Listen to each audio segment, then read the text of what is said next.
కాంగ్రెస్ అధికారంలో ఉన్నటువంటి కాంగ్రెస్ అధికారంలో ఉన్న కాంగ్రెస్ కూడా ఇంటర్నల్ గ్లడ్జెస్ పెరిగే అవకాశాలు ఉంటాయి. నేనేమనుకుంటున్నాను అంటే కాంగ్రెస్ పార్టీ కంటే ఒక సీటు 2 సీట్లు బీజేపీకి ఎక్కువ వస్తాయి. రేవంత్ రెడ్డిని పెట్టే ప్రయత్నం చేస్తారు. ఎట్లా చేస్తారంటే అంటే నా ఎక్స్పెక్టేషన్ నిజము కావచ్చు కాకను కావచ్చు.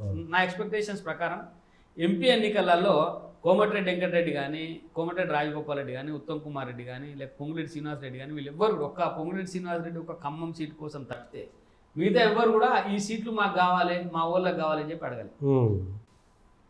అంతా రేవంత్ రెడ్డి మీద వదిలేసారు. నీ ఇష్టం ఎవరికన్నా ఇచ్చుకో, నువ్వు ఇచ్చుకో, గెలిపించుకో.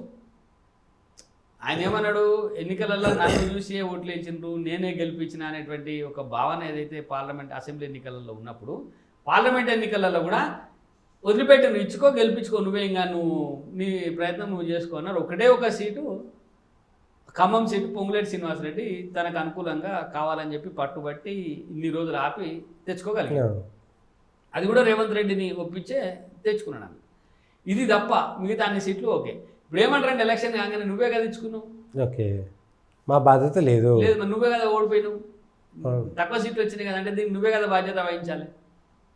కాబట్టి రేవంత్ రెడ్డి చరిష్మా తగ్గింది లేదు. అవును, ఈయనను ముఖ్యమంత్రిగా ఉంచితే ఇంకా రేపు కూడా పార్టీకి ఇబ్బంది అంటే ఆటోమేటిక్గా రేపు ఎలక్షన్ కాగానే ఈ 6 నెలలనే అవుతుంది అనేది కాదు. కాంగ్రెస్ పార్టీ అంటే ఇది ఒక ట్రెండ్, ఒక పర్వం కొనసాగుతూ ఉంటుంది. అది మెల్లగా చూస్తూ ఉంటారు.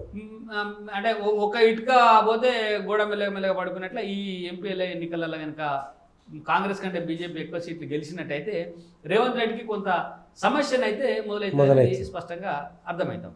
ఇక కమ్యూనిస్టుల గురించి చెప్పాల్సిన అవసరమే లేదు. కమ్యూనిస్టులు ఏముంది, ఇక ఆడాడ ఉంటారు, వాళ్ళు ఏదో ఊరికే మాట్లాడడానికి చెప్పడానికి. కానీ ఎంపీ ఎన్నికలలో జాతీయ స్థాయిలో కూడా వాళ్ళ ప్రభావం ఉండదు, స్థానిక కూడా ప్రభావం ఉండదు.